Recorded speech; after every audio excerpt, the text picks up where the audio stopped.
Hello viewers, all cooking flavour চ্যানেলে আপনাদের সবাইকে স্বাগত জানাচ্ছি। আজকে আমি আপনাদেরকে দেখাতে চলেছি চিড়ের পোলাওয়ের রেসিপি। এই রেসিপিটি আপনারা সকালের টিফিন হোক কিংবা বিকালের জলখাবারে কিংবা বাচ্চাদের টিফিনেও আপনারা তৈরি করে দিতে পারেন। আপনারা এই রেসিপিটি পুরোপুরি দেখুন আর আমার সঙ্গে থাকুন। চিড়ে পোলাও করার জন্য আমি এখানে চিড়ে নিয়ে নিয়েছি আর নিয়ে নিয়েছি বাদাম, আর আমি নিয়ে নিচ্ছি কিছুটা কিউব করে কাটা আলু আর কিছুটা টুকরো করে কাটা পেঁয়াজ। প্রথমে আমি চিড়েটাকে ভালো করে ধুয়ে জল ঝরিয়ে নিয়েছি। এবার এই চিড়ের মধ্যে দিয়ে দেবো পরিমাণ মতো নুন আর দিয়ে দেব 1 চামচ চিনি বা পরিমাণ মতো চিনি। এবার এগুলিকে দিয়ে আমি ভালো করে মাখিয়ে নেব।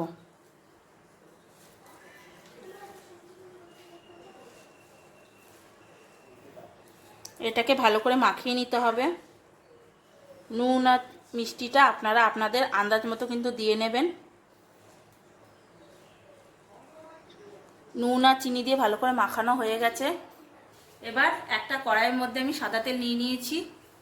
তার মধ্যে প্রথমে আমি বাদামগুলোকে ভেজে নেব।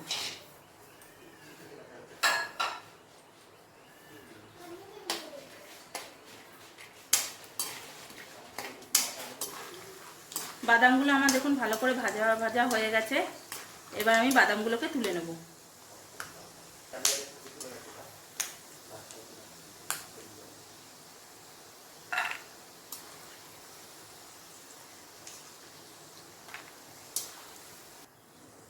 বাদামগুলো দেখুন কি সুন্দর ভাজা হয়ে গেছে। এবার আমি ওই সাদা তেলের মধ্যে কিছুটা পরিমাণে ঘি দিয়ে দেবো।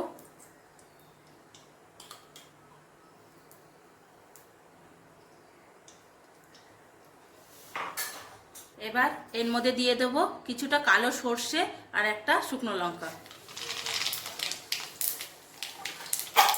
এবার আমি এর মধ্যে দিয়ে দেবো কুচনো পেঁয়াজ। এবার আমি এর মধ্যে দিয়ে দেবো কুচনো আলু। এবার আমি এর মধ্যে দিয়ে দেবো কিছুটা পরিমাণে কারি পাতা।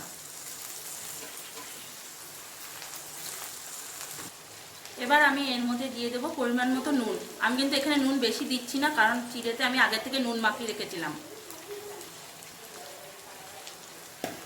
এবার এর মধ্যে দিয়ে দেবো খুবই অল্প পরিমাণে একটু হলুদ।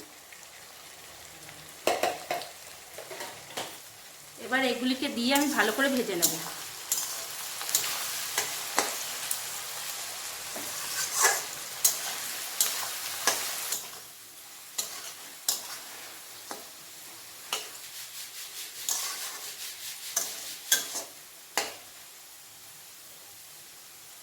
আলু পেঁয়াজটা ভালো করে ভাজা ভাজা হয়ে গেছে।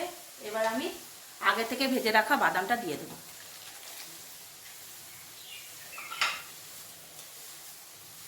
এবার আমি দিয়ে দেব আগে থেকে নুন আর চিনি মাখিয়ে রাখা চিড়েগুলো।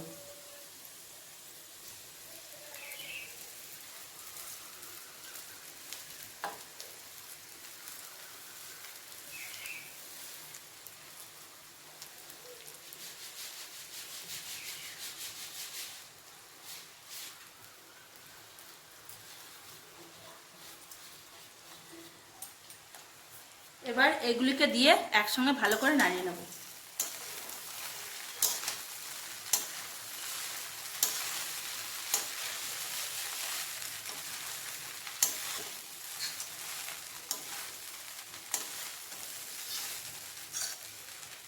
চিড়েটা দেওয়ার পরে আমি গ্যাসের ফ্লেমটা লো অবস্থা রেখে 5 মিনিটের জন্য নাড়িয়ে চাড়িয়ে নেব।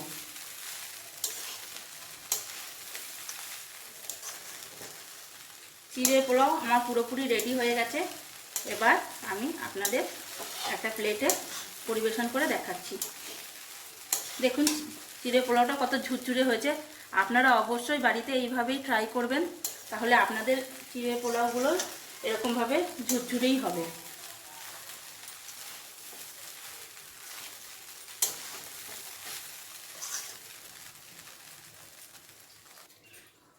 চিড়ে পোলাওটা আমার পুরোপুরি রেডি হয়ে গেছে। একটা প্লেটের মধ্যে তুলে আপনাদের দেখাচ্ছি। দেখুন কত ঝরঝরে আর কত সুন্দর হয়েছে।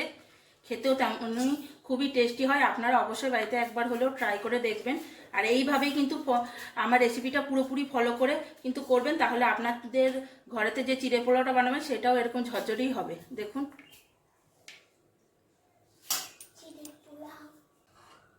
আপনাদের যদি আমার এই রেসিপিটি ভালো লেগে থাকে তাহলে অবশ্যই আমার চ্যানেলটাকে সাবস্ক্রাইব করে দেবেন, আর অবশ্যই একটা লাইক দিয়ে দেবেন, আর কমেন্টে জানাবেন আপনাদের কেমন লেগেছে।